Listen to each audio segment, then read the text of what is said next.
Tension escalates. China deploys warships in Taiwan Strait as U.S. Navy returns to Taiwan in a rare confrontation. China and the United States showcased their naval power by deploying aircraft carriers in the Taiwan Strait. This strategic waterway separates mainland China from Taiwan and has become a focal point of tension. The move comes as Beijing expresses displeasure over U.S. officials meeting with Taiwanese President Tsai Ing-wen in Washington. The Chinese naval fleet, led by the Shandong aircraft carrier, passed through the Bashi Channel before reaching waters southeast of Taiwan. Meanwhile, the USS Nimitz aircraft carrier was positioned around 400 nautical miles off eastern Taiwan.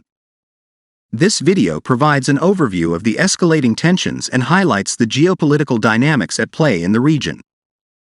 China and the U.S. flexed their naval might by deploying aircraft carriers in a rare showdown in the Taiwan Strait, the narrow channel that separates the Chinese mainland from Taiwan, as Beijing angered U.S. officials meeting Taiwanese President Tsai Ing-wen in Washington.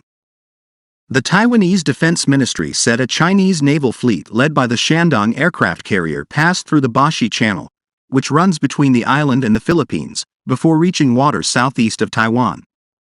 The carrier was heading to its first maneuvers in the Western Pacific, the Hong Kong-based South China Morning Post reported on Thursday. Taiwan's Defense Minister Chiu Kuo-cheng said the USS Nimitz aircraft carrier was positioned some 400 nautical miles off eastern Taiwan. "We can't say for sure if the Nimitz was there because of the Shandong, but it could be something related to the way it was there," the Post reported.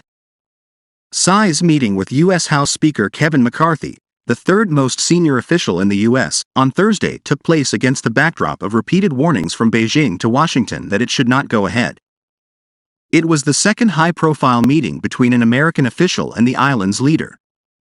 China, which claims Taiwan as part of its mainland, mobilized a large naval fleet in Taiwan Strait and fired missiles over the island when then U.S. House Speaker Nancy Pelosi visited Taiwan, ignoring Beijing's warnings of crossing the red line 8 months ago.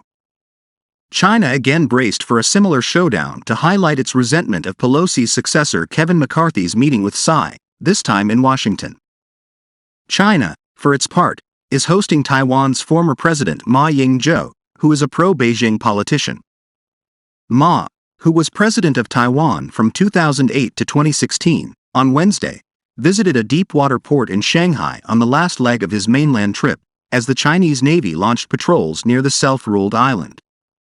The Chinese Foreign Ministry, for its part, denounced the Tsai-McCarthy meeting, accusing the U.S. of providing a podium for Taiwan separatists to carry out official exchanges between U.S. and Taiwan and enhance ties between the U.S. and Taiwan. The Foreign Ministry statement said Taiwan issues were the first red line in China-U.S. relations which must not be crossed, and Taiwan independence would come to a dead end. The Chinese Defense Ministry too weighed in, saying the PLA maintains a high level of vigilance at all times, resolutely defends national sovereignty and territorial integrity, and resolutely maintains peace and stability across the Taiwan Strait.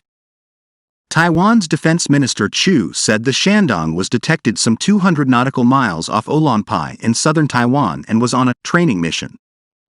Because of the sensitivity of the issue at this time, we are still studying the motive of the Chinese communists, and there are several possibilities of which we have already worked out countermeasures for preparation.